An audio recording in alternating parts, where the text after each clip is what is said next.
You're watching Mind Your Own Business with Jonathan Dawson. Hello everybody, Jonathan Dawson here with Mind Your Own Business here on CBT News. I want to share with you a little insider information. I was recently invited to speak to an auto group. It was an executive leadership team. I got to fly up to Wisconsin and spend some time during their internal 20 group meeting. Slight and subtle plug here for myself. If you are a member of a 20 group meeting or you have your own internal 20 groups as part of your auto group and you'd appreciate having me stop by and spend some time with you, I would appreciate the invite. Let me know. But I get to go to this executive meeting, and of course in the room are all the general managers and operating partners across the entire auto group. There's about 22 people in the room. And going into this meeting, I had asked the COO of the auto group, I said, what value can I bring? What is it you feel like I should be sharing with your team? And what I'd like to do is I'd like to give you a recap of that meeting that I had with them. You were likely not there. There's a very good chance you weren't. And what I covered there was repeated back to me by the management team as something that was really timely and insightful for them. I hope you feel the same way. So basically the question was, hey John, how can we today in our stores, how can we make sure our people are focused on the right things? What are the areas that they should be most focused on right now based on everything that you see and what you're observing in the market and all the stores you're going into? What can our team focus on?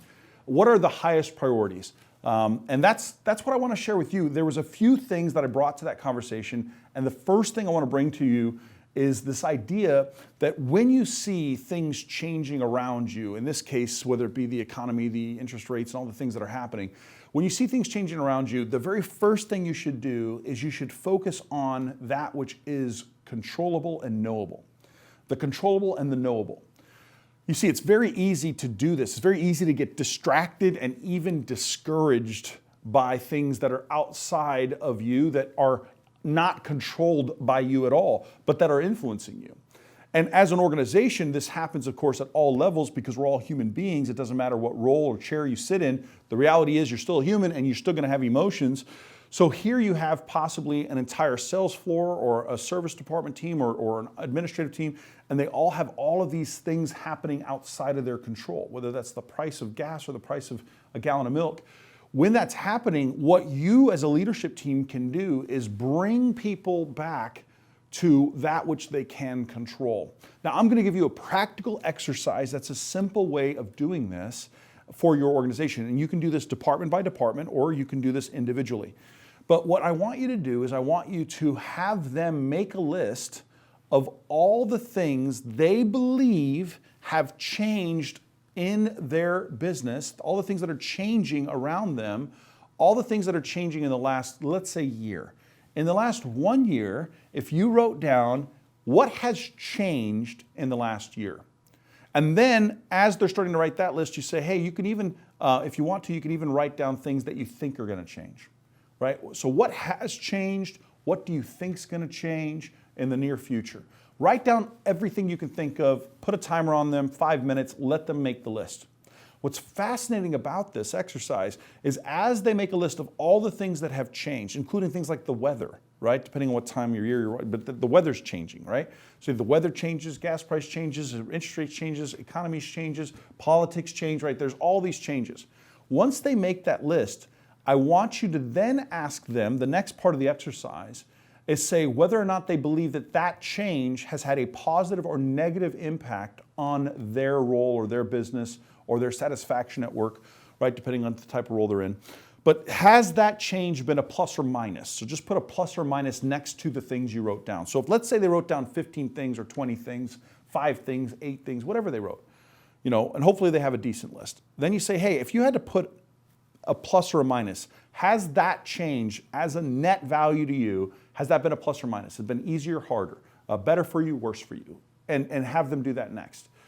Now, if you're doing this in a room, which is a really great way to do this exercise, you have 10 people, 20 people in a room, and you have them all doing this exercise, and everybody's wrote down the things that they believe have changed in the last, let's say, year, and what they think will be changing in the next 6 months. They wrote down that master list. You then ask them on a net basis, to your life personally, plus or minus, has this been a good or bad thing? Let them do that next. Once they've all scored them, negative or positive, here's the next part. Ask them whether or not that thing that they wrote down was within their control or outside of their control, right? Were you the one that controlled that? Did you make that change? Was that your change, right? Did you change gas prices? Did you change the demand for EV? Did you change, what's happening in Washington, D.C.? Did you change the weather, right? But whatever is on their list, did you cause that change? Was that controllable or uncontrollable to you? And here's what's going to happen, I think, when you do this exercise. If you just give it to them blind, right? Don't start the way I started this. See, I started this by kind of giving you the punchline first. I told you we're going to talk about controllables and knowables. When you do this exercise, you don't do that, though, right? When you're actually giving the exercise to people and you're sitting down and having them go through this experience, you just want to have them write down all the things that have changed or what they think will change. Have them write down negative or positive. Have them write down controllable or uncontrollable, right? Have them do that. Then the punchline comes. Then the revelation comes. That's when you then ask, is the majority of the things you wrote down positive or negative?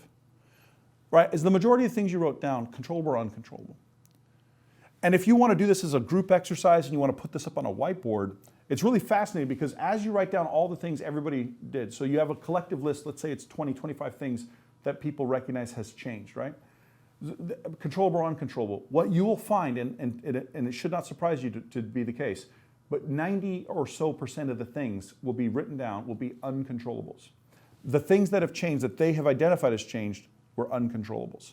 And then it won't surprise you to find this out either, that the majority, in some cases 60 to 80% of the time, it'll be also to a negative. That the change was in some way a negative situation, especially recently. So now why is this important? Why is this something you should consider doing with your team?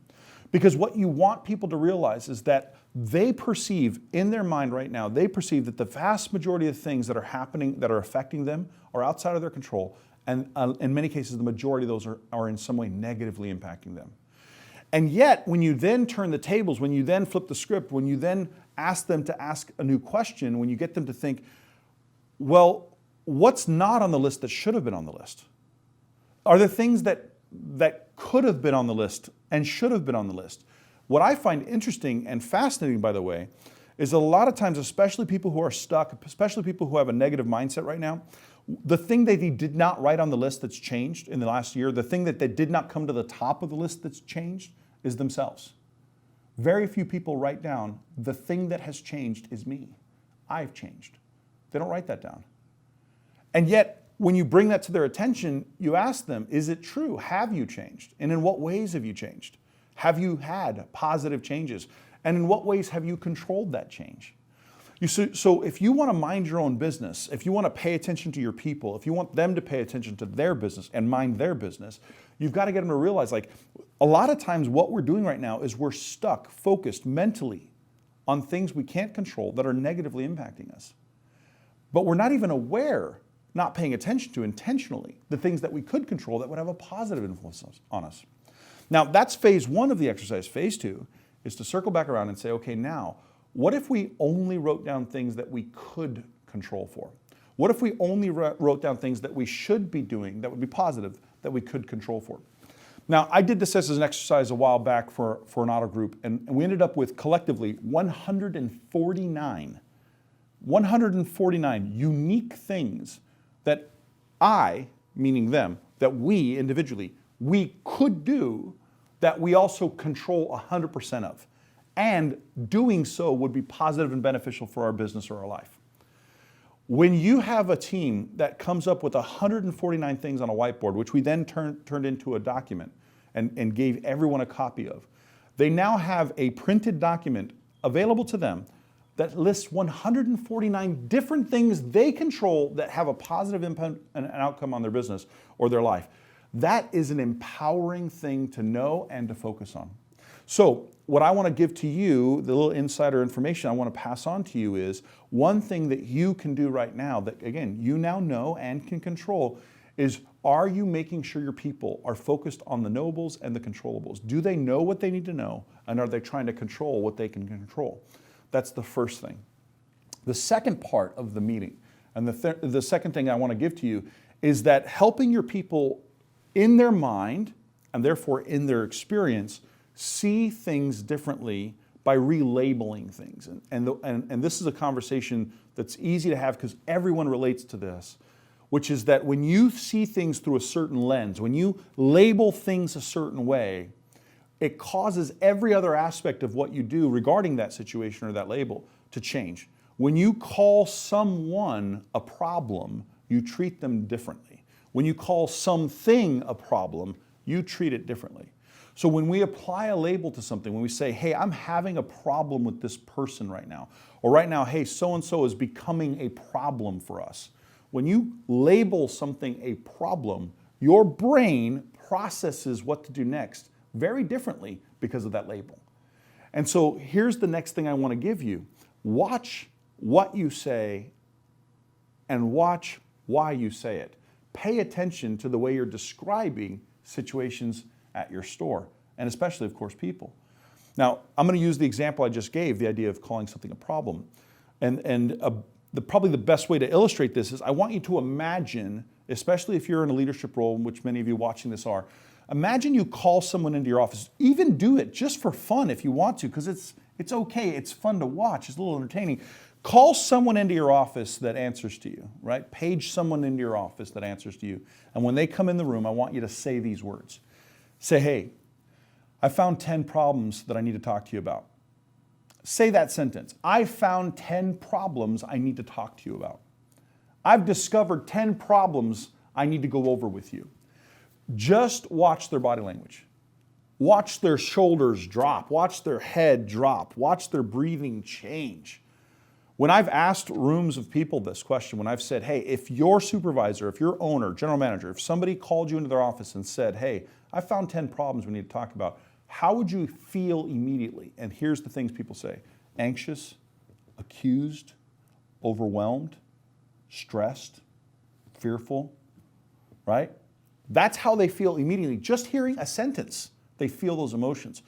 Well, if that's true about something as simple as that, how many other times are we in meetings and in conversations not watching what we say, not minding our own business, right? Not paying attention to ourselves, and saying things in such a way that literally disable the person's potential to change, right? So how do we replace it? How do we relabel it? This is the example I gave in the room.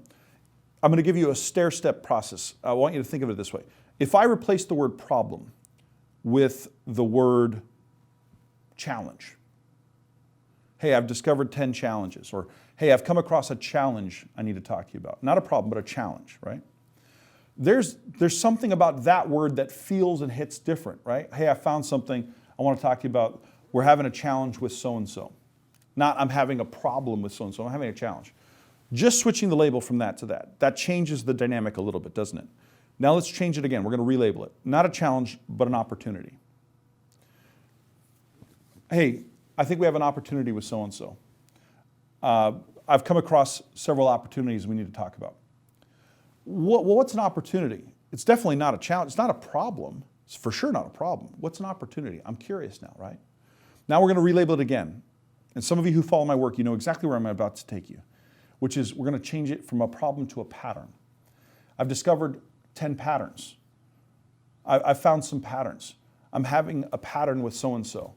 I'm noticing a pattern with such and such. When you say to somebody's brain, when I say to you, hey, I've discovered 10 patterns I want to go over with you. If I ask that same room, what emotion do you feel now? Here's the answers. Inquisitive, curious, right? Open, interested. Why? Because your brain reacts differently to those words. A problem is different than a pattern. A pattern is objective. A pattern is outside of myself. A pattern is something that I can see.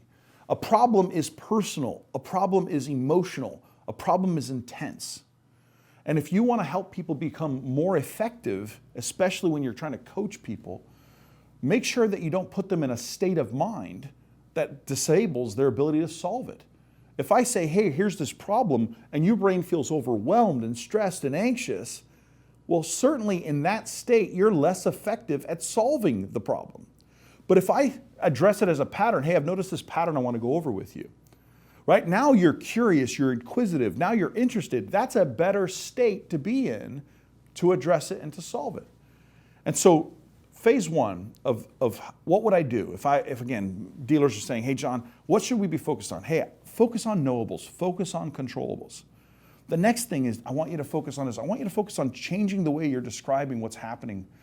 You have to start to temper your words a little bit. It's easy to get frustrated or flustered. It's easy to feel those things and then to express out of frustration or fluster. It's easy to express those things in a way that's not helpful.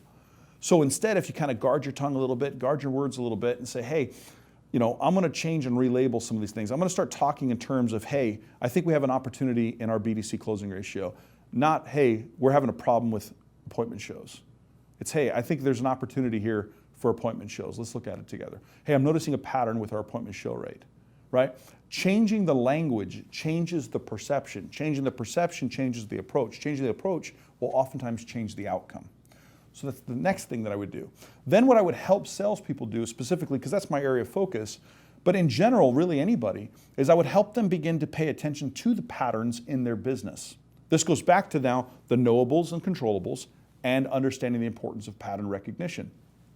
I want to make sure my people understand that when they're getting an objection today, that objection is likely to show up again tomorrow or in a week or in 2 weeks. But that objection is not this isolated event separate from the rest of humanity, that if they hear it now, they'll probably hear it again. They probably heard it a week ago or yesterday. So there's a pattern emerging that we're hearing this over and over again from our customers. Well, when you equip people with an understanding that this is not a problem, it's a pattern. This is not an objection, this is an opportunity. When you change and relabel their brain and their wiring so where they see things through that lens, it changes the way they approach it. Which means with a pattern, I can start to be more proactive. I can start to be more intentional about saying, okay, if this is likely to happen, what can I do to preemptively prevent it from happening? How can I get in front of it instead of reacting and responding to it?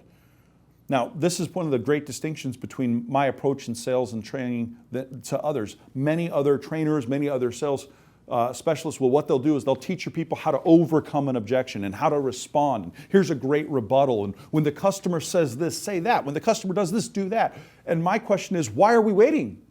Why are we waiting for them to say that and do that to then have some sort of clever comeback? Why wait? You know it's going to happen.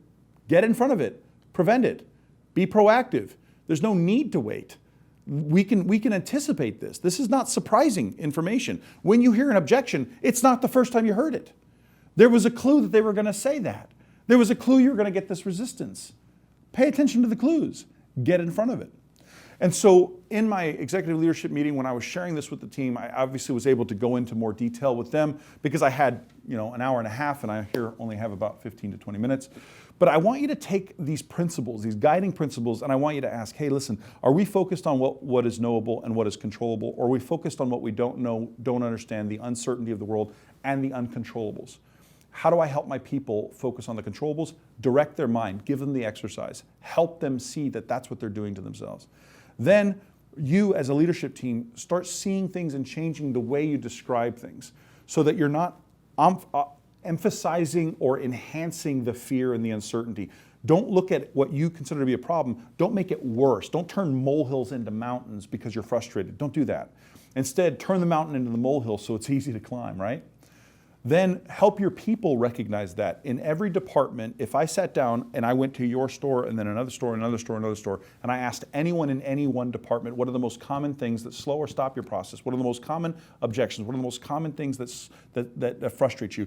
If I said, hey, I want you to write down for an entire week, just write down everything that happens that annoys you, aggravates you, frustrates you, gets in your way.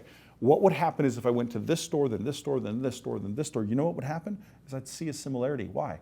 Because even though everyone is different, people are different, they're all different in the same ways.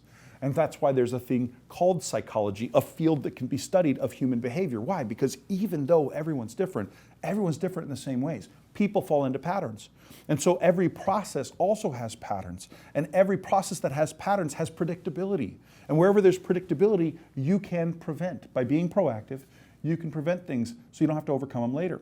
And helping your people realize that empowers them. It makes their confidence increase that they have predictive control over situations. They can influence outcomes more. They're not a victim of circumstance or situation. They're a navigator. They have the wheel. And so when you're thinking about your business and right now, as you apply these maybe 3 areas, I want you to mind your own business, go back to your dealership, go back to your department, go back to your team and ask them, hey, let's make a list of things that have changed. What do those things look like? Are they pluses or minuses? Are they controllable or not controllable? Hey, what are some things that should have been on the list? Why weren't they? And how can we make ourselves more intentional about that? Hey, how do we start seeing things not as problems but as patterns? How do we start seeing things as not objections but opportunities? How do we start framing the desired end result in advance up front? And then with our individuals, how do we help them realize that they have way more control, way more influence of the outcomes that they're looking for than they currently believe they do? Why? Because of patterns. I hope this has been helpful for you. I appreciate the opportunity to share this with you, this insider information. Wish you were at the meeting. Love to be at your next meeting. I'm Jonathan Dawson. This is CBT News. Mind your own business. This has been Mind Your Own Business with Jonathan Dawson.